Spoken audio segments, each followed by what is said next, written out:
Anda yang menyuruh bermadzhab, begitu masalah musik, Anda kenapa tinggalkan madzhab? Kalau Anda bilang menyuruh orang bermadzhab, Anda harus konsekuensi, komitmen. Maka dalam masalah musik juga ikut madzhab. Apalagi seluruh madzhab, 4 madzhab mengharamkan. Ustaz ada khilaf, benar setelah itu ada yang membolehkan seperti Ibnu Hazm, tapi Al-Andalusi dibantah oleh para ulama. Telah terjadi ijma sebelum dia mengatakan halal. Dan kebanyakan musik sekarang musik yang maksiat. Musik yang gambus-gambus kasidah-kasidah kurang enak didengar. Lebih enak yang rap, metal, pop, jazz, lebih enak-enak. Isinya apa? Perempuan. Isinya manja-manjaan.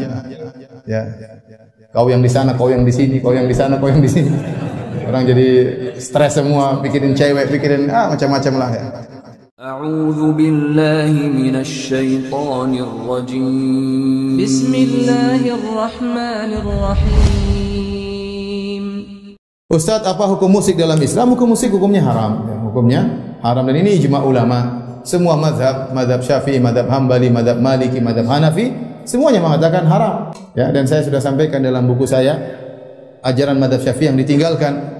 Di antaranya yang tegas dalam hal ini adalah Imam Syafi'i sendiri.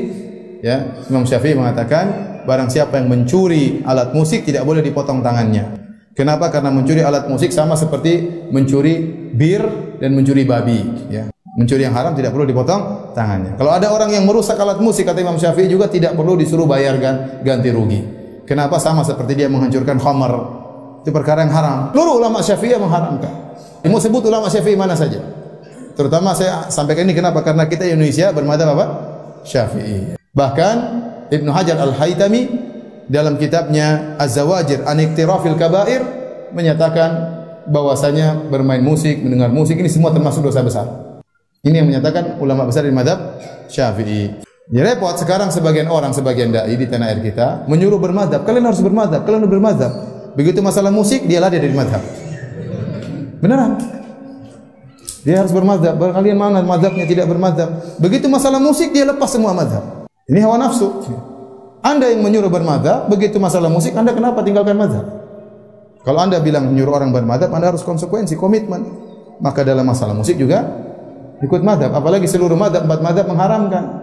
Ustaz ada khilaf, benar setelah itu ada yang membolehkan seperti Ibnu Hazm, tapi Al-Andalusi dibantah oleh para ulama. Telah terjadi ijma sebelum dia mengatakan halal. Dia mengatakan halal kalau dia mendhaifkan hadis dalam Sahih Bukhari dan dia menyelisih para ahlul hadis. Seluruh ahlul hadis menyatakan hadisnya sahih. Dia menyatakan hadisnya apa? Dhaif. Ya. Ini kesalahan. Maka tidak boleh berdalil dengan kesalahan seorang ulama. Ya. Dan tidak usah kita bicara tentang masalah dalil, kita bicara tentang efek daripada musik. Coba sekarang musik ya. Orang kalau sering bermusik-musik, jarang dia baca Quran, jarang dia mau apalagi dia semakin mendalami musik ya. Ini juga sholat tidak begitu tenang ya. Saya berbicara karena saya dulu pelaku, saya dulu main musik ya. Saya dulu ngeband, begitu ngeband azan saya berhenti, saya sholat. Tapi subhanallah, sholat tidak tidak tenang. Lagi musik mengantarkan kepada kebanyakan musik sekarang musik yang maksiat. Musik yang gambus-gambus kasidah-kasidah kurang enak didengar. Lebih enak yang rap, metal, pop, jazz, lebih enak-enak ya. Isinya apa? Perempuan. Isinya manja-manjaan. Ya. Kau yang di sana, kau yang di sini, kau yang di sana, kau yang di sini. Orang jadi stres semua, pikirin cewek, pikirin macam-macam lah ya. Begitu kenyataannya. Coba ente kumpulkan album-album musik yang tentang Islam berapa? Sedikit dibandingkan musik-musik yang maksiat. Kebanyakan kaum muslimin yang mereka dengar musik gambus atau musik maksiat? Musik maksiat. Maka benar kalau kemudian ditutup pintu sekalian aja tutup pintu musik hukumnya apa? Ini memang haram. Para ulama tidak mengecualikan kecuali duf rebana. Ulama Syafi'i menyebutkan kecuali duf rebana itu pun dalam acara-acara seperti acara-acara ramai seperti walimah atau acara Idul Fitri, Idul Adha atau ada acara-acara baru boleh menggunakan duf ya.